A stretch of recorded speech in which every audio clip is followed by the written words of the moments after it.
Good morning, everyone.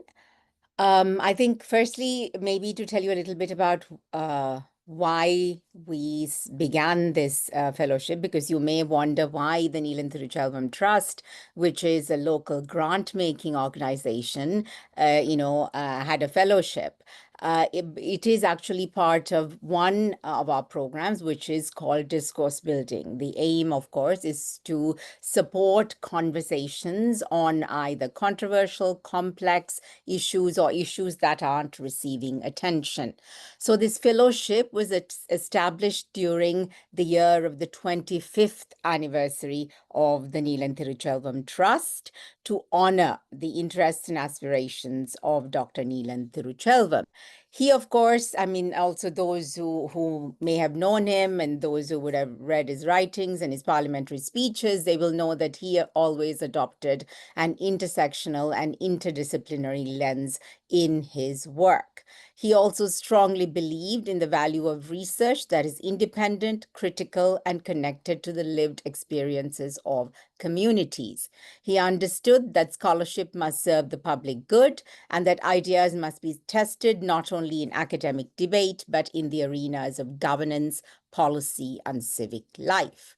So the genesis of the fellowship lies in the paucity of research on macroeconomic policy that is framed within a human rights framework in Sri Lanka.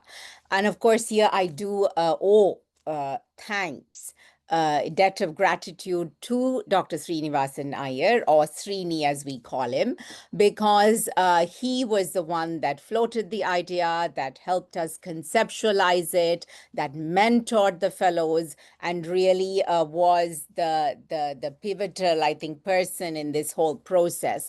And we are grateful to Srini for helping us get to this point.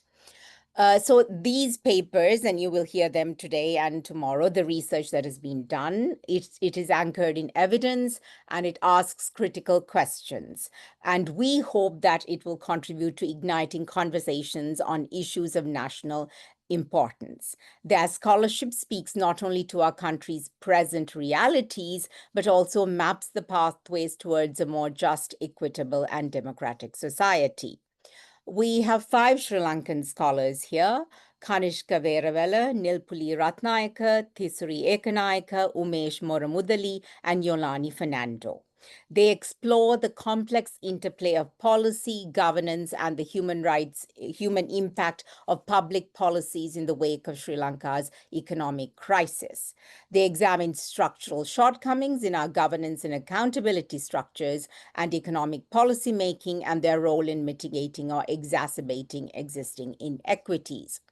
While the papers are diverse in terms of the themes and methodologies, these studies are united by a shared commitment to understanding and addressing the structural and systemic challenges that hold back progress in Sri Lanka.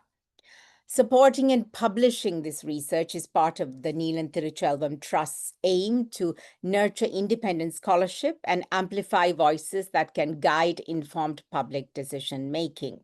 Supporting rigorous independent scholarship is an integral part of advancing our broader social justice mission. The Trust's work with community-based organizations has demonstrated that sustainable change depends on both grassroots action and the generation of context-specific evidence and knowledge to support advocacy efforts. Meaningful, credible research deepens the understanding of policymakers and the public about structural forces, whether they be economic, social, or political, that shape the realities faced by communities, especially those at the margins. And those are the communities that the Trust mostly works with. By fostering such scholarship, the Trust seeks to bridge the gap between policy analysis and community action, ensuring that the voices and needs of the most vulnerable are not only heard, but also incorporated in the design of solutions. We hope this research will inspire debate, deepen understanding, and spark the kind of critical engagement that Dr. Tiruchelvam championed throughout his life. Thank you, and I hope you have fruitful deliberations over the next couple of days.